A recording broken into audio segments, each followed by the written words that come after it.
Okay, Year 9, welcome to your tutorial on surface area of prisms and pyramids. Few things here. Surface area, we're going to have a look at we've looked at area. We're going to look at, okay, what the hell does surface area mean? And also, before we do that, we're just going to identify what a prism and what a pyramid is. Today, we will be looking at three-dimensional objects, okay? Prisms and pyramids are three-dimensional objects. So not rectangles, not circles, not squares, okay? Now we're taking it from 2D into 3D.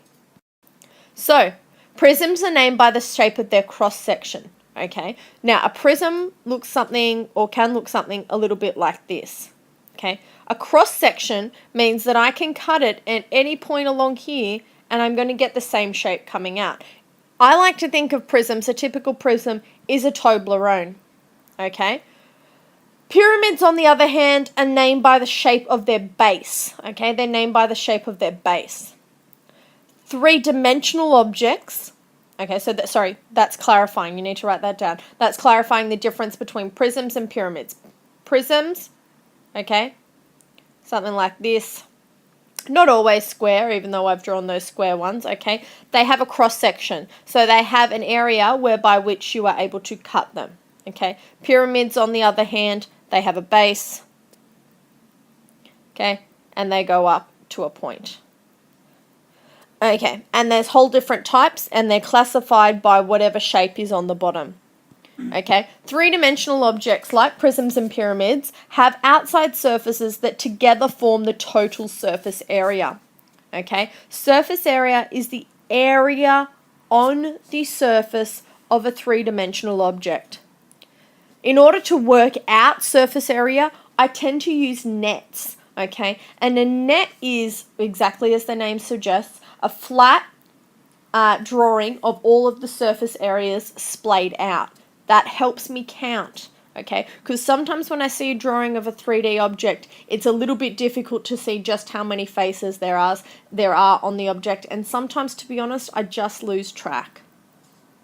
So, let's have a look at finding the surface area of this following solid object, okay? What I've got here is a rectangular prism, okay? I know that because there's a rectangle.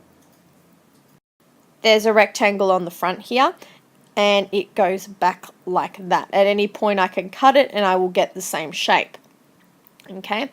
Now, how do I find the surface area of this, okay? I want to know, what is the area on all different surfaces? I can only see 1, 2, 3 here. I can only see 3 surfaces.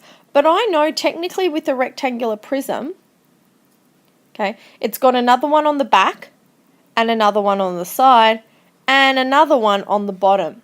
Okay, so if I break it down, technically my shape is going to have a whole lot more surfaces than I can physically see from the drawing. So in order to make sure I get them all, I'm going to draw a net. Okay? Now, my net's going to be 3 centimeters. I'm going to draw the front bit first. 3 centimeters. Okay? I'm going to flip that out. Then my base is going to be 5 centimeters long by 3 centimeters wide. I can still assume that.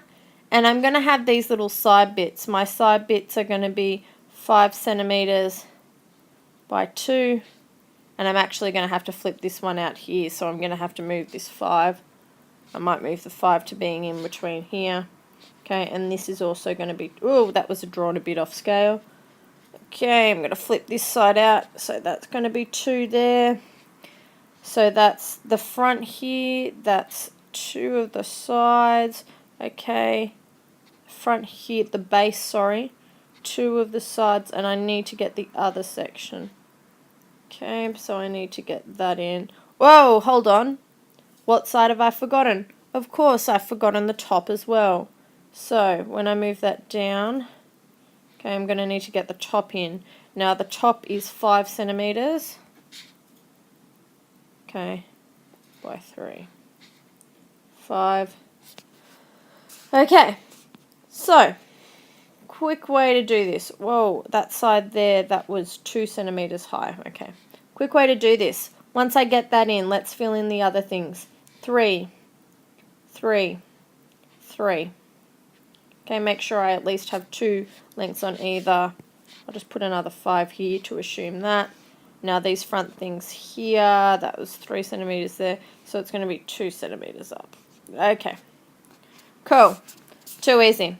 So what do I have? Let's count them through. Let's just move my object slightly to the side. Okay, I'm going to get a pen here and just make my life a bit easier and colour this bit out. Sorry guys. Colour this bit out. Whoa, whoa, whoa, whoa, whoa, whoa, whoa, whoa, whoa, whoa, so I can't see it. Beautiful. Okay, lock that in there. Beautiful. Okay, so now that I've got all my dimensions on my net, to be honest, is a little bit dodgy in its drawing, but that's okay. How do I work out the area of these shapes? So while being dodgy, these are all technically rectangles. How do I work out the area of a rectangle? It's side by side. I have some identical rectangles in this question. This rectangle here is identical to this rectangle here. The dimensions are 5 by 2. So the first thing I can write down is 2, 5 by 2, because that is side times side, which is how I work out the area of a rectangle. So I've got 2 of them. Plus, what else have I got? I've got 2 that are 5 by 3. This one here, I'll do it in blue, sorry, and this one here. They are both 5 by 3. So I've got plus 2, 5 by 3 rectangles, okay? And then the last type I have is 2 rectangles that are 3 by 2. Those 2 ones down the bottom. Plus, now I could have done this going along, but it's just the fact that I don't have enough room. 2 3 by 2 rectangles, okay? I need to know what that equals. So, what does all of that equal? Before I actually work that out, let's just simplify it so I can write it out a bit nicer. Let's deal with the top one here. Okay, what's inside the brackets? 5 times 2 is 10, which means one of those rectangles is 10 centimeters squared. I have 2 of them, so 10 by 2. My first one is 20 centimeters squared for the first 2.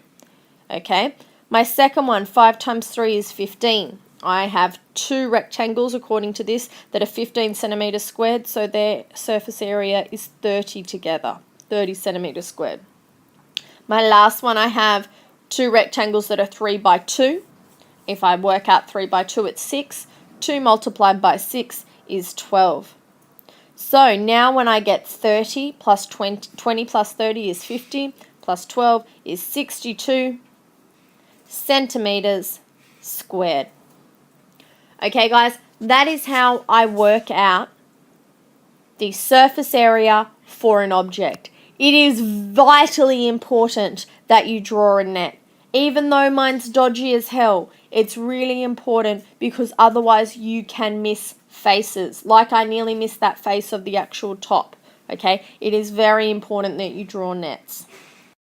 Okay, this one here, find the surface area of the following solid object. This here, unlike the other one which was a prism, is a pyramid. Okay, it has a square base.